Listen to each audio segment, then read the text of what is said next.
ఐఐటీలో ఐఐటీలో BTech చేయాలనేది మీ డ్రీమా? అయితే ఇది ఇండియాలో ఒకే ఒక యూనివర్సిటీ వల్ల సాధ్యం. అదే జేకే లక్ష్మీపతి యూనివర్సిటీ. ఇప్పుడే సంప్రదించండి.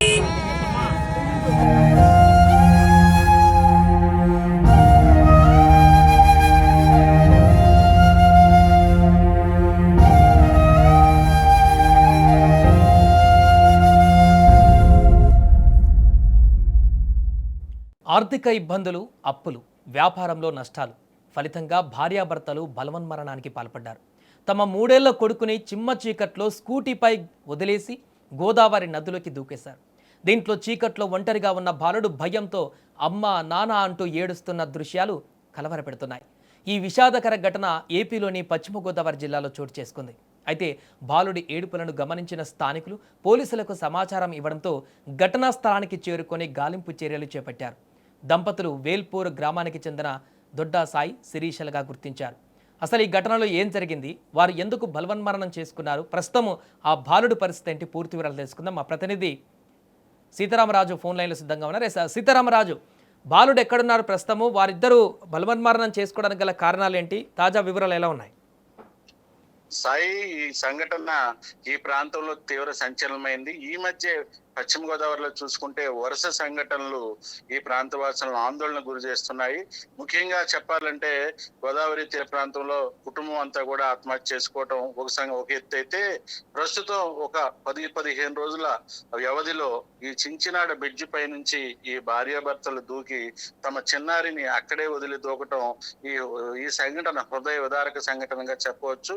అయితే ఈ సంఘటనకు కారణమైతే వీరిద్దరూ కూడా వేల్పూర్కు చెందినవారు, తణుకు మండలం వేల్పూర్కు చెందినవారు. ఎవరైతే సాయి ఉన్నారో, సాయి గతంలో పెళ్ళైన తర్వాత గల్ఫ్ కంట్రీ కూడా వెళ్ళొచ్చి అక్కడ ఉద్యోగం చేసి వచ్చారు.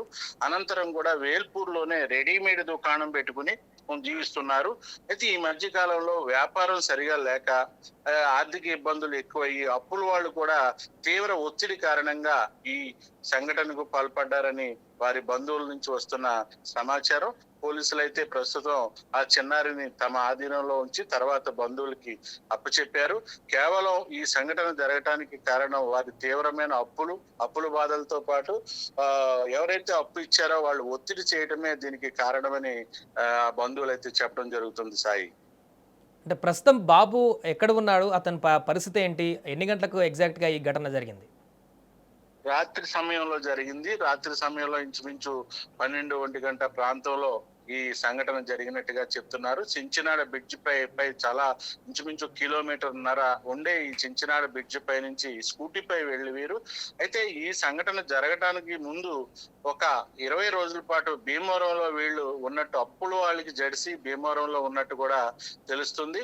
ఆ తర్వాత అప్పులు వాళ్ళు కూడా ఫోన్ ట్రేస్ చేసి ఇల్లు తాకట్టు పెట్టి తమకు అప్పులు చెల్లించమని కూడా కోరటంతో ముసలివారైన తల్లిదండ్రులు ఆ ఇంట్లో ఉంటున్నారు.